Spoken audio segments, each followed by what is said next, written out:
simple lesson that was very similar amongst all of them, which was do it yourself, you're your own best teacher. And I have a similar lesson for all of my students as well, and I want them to, well, let me just speed it up.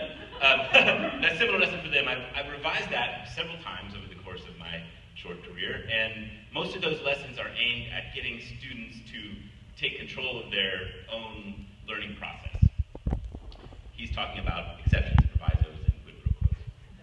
But this picture of my office is really meant to show you that I'm deeply curious about everything, but it also is meant to show you, well, that I'm easily distracted, but it's meant to show you that,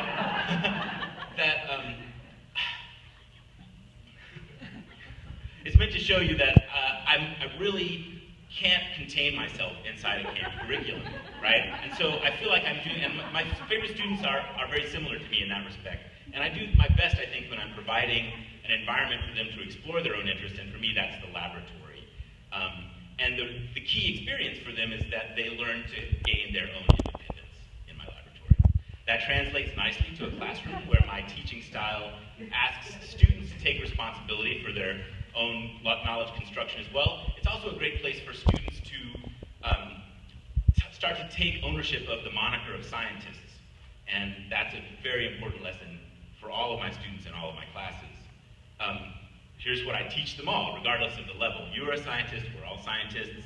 Life requires us to be scientists, let's start acting like scientists. And I mean that in the sense that human beings are really good at processing pieces of information and using those observations or data to construct hypotheses, say questions about the world that they find themselves in. And they're really good, oh, I lost my thought there, sorry. And they're really good at converting those hypotheses into experiments, let's call them experiences, and they use the results of those experiences to develop theories about the world that they find themselves in. And perhaps they act on those models of the world and perhaps not.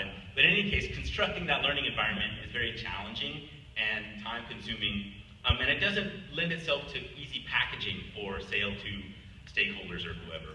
And so I find myself wondering oftentimes what the value of the message that I'm presenting my students might be. I do get nice feedback. Here's a couple of examples of that. I'm showing you these, though I'm not trying to take ownership of these student successes, these former student successes. Instead, I know that I have to look inside myself for my own motivations, and I look to my own curiosity and creativity to find those inspirations that I hope to share with students. And the next couple of slides are just aimed at showing you sort of how I'm pursuing that pathway.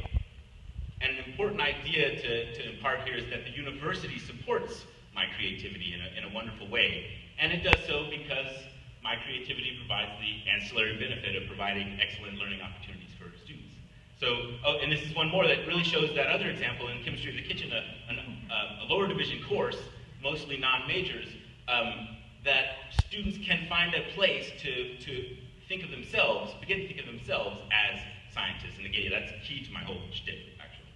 So I'm going to continue to model that behavior for them, and I'm hoping that they can continue to feel comfortable jumping off their own cliffs and assuming that there's someplace interesting for them to land, and manufacturing machetes for hacking through their own jungles. And I also want to be clear that, as I model that, I draw on modelers myself, and many of you are here in this room. There are no caricatures of you coming, though.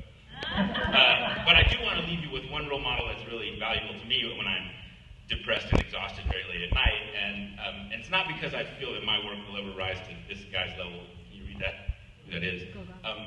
But I do so because he's a trailblazer, and I want to be an individual that follows an unorthodox path of my own devising. No, I can keep going. Of my own devising, and it's true to my own life. So I think that Gauguin is a great example of an individual that we can all learn from. Myself, certainly, perhaps yourselves, I hope your students too.